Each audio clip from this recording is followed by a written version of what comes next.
हम उनकी विचारधारा को स्वीकार नहीं करते, क्योंकि ये समाज में लकीरें खींचते हैं, राज्य के अंदर लकीरें खींचते हैं, हिमाचल के अंदर भी लकीरें खींचते हैं, हिमाचल और बाजू के पड़ोसियों में लकीरें खींचते हैं। दक्षिण भारत और उत्तर भारत के बीच में आज एक गहरी लकीर खींची जा रही है, पश्चिम और पूर्वोत्तर के बीच में लकीरें खींची जा रही हैं। इससे हिंदुस्तान मजबूत नहीं होगा। हम ये बात कहना चाहते हैं, ये गलत फहमी है। हमारी ताकत, हमारी पहचान विविधता में। और क्यों कहते हैं, सदियों पहले इस देश ने एक बड़ी सोच दुनिया को दी थी, और वो सोच थी जो लिखी है संसद के अंदर, केंद्रीय कक्ष के बाहर।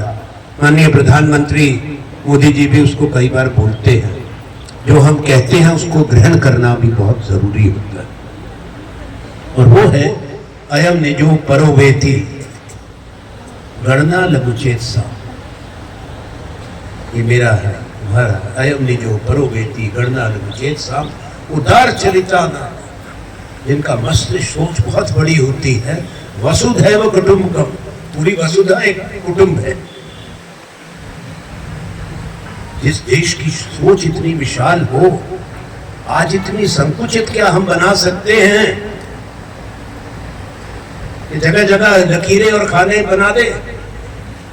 जब हिंदुस्तान की आजादी की लड़ाई हुई थी, जब हमारे युद्ध हुए हैं, भारत को आगे बढ़ाया सबने मिलकर बनाया। ने धर्म में आस्था रखते हैं हम सब, आप सब, पर क्या बताता है धर्म? सर्वधर्म सम्मान, सबको सम्मान। अब आज ऐसा वातावरण बन गया कि राजनीति करो, देश का विकास करो, संस्थाएं बनाओ, बच्चों को रोजगार पैदा करो, बेटे बेटियों का भविष्य बनाओ, किसी को कोई आपत्ति नहीं। तो सारा टाइम ये, अभी तो भगवान देखो, ये देवभूमि है। मैंने पिछले विधानसभा चुनाव में कहा था, इनका साहब वाला मंदिर बनाएंगे। हमने कहा बचपन से हम तो ना पूजा करते हैं, ऐसे परिवार में संस्कार मिले। हर 6 किलोमीटर के बाद आपको कोई मंदिर मिल जाएगा। जुलाई में जून का मिलेगा और हर महीने 1500 मिलेगा। तो 1500 ये मिल रहे, 1 लाख वो 1 साल का, जो कांग्रेस ने वचन दिया। ये जो कहते हैं जी हम कहेंगे, कहते हैं, करते हैं, इन्होंने जो कहा कुछ नहीं किया। मैनिफेस्टो उठा लो, पढ़ दो, पूछ लो। बाकी कुछ बातें याद रखना, विस्तार में बिल्कुल नहीं जाऊंगा। इनके गलत फैसलों से जो नुकसान हुआ, नोटबंदी को कभी मत भूलना, कभी मत।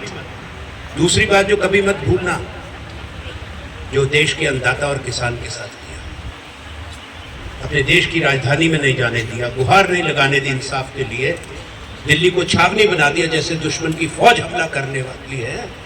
सैकड़ों किसान मर गए, जैसे नोटबंदी में सैकड़ों भारतीय अपने पैसे की भीख मांगते हुए मर गए। और तीसरी आखिरी बात, जो पिछले साल हिमाचल के साथ अन्याय हुआ, हमको इतनी आपदा आई, हमारे सड़कें खत्म हो गई, पुल बह गए, पनबिजली योजनाओं को गहरा नुकसान हुआ, 500 से ऊपर लोगों की जानें गई, हजारों मकान खत्म हो गए। हिमाचल सरकार ने हिम्मत करके, मुख्यमंत्री ठाकुर सुखविंदर सिंह सुक्खू, जो एक साधारण परिवार से, हमारे मंत्री और सारे विधायक लोगों की खिदमत के लिए आए, हिम्मत करके दिन रात लगे रहे। बल्कि सैलानी जो टूरिस्ट भी आए थे उनको भी निकाला दुर्गम स्थानों से। केंद्र सरकार ने हिमाचल को 1 पैसा नहीं दिया, 1 रुपया नहीं दिया। हिमाचल की सरकार ने अपने साधनों से दिया।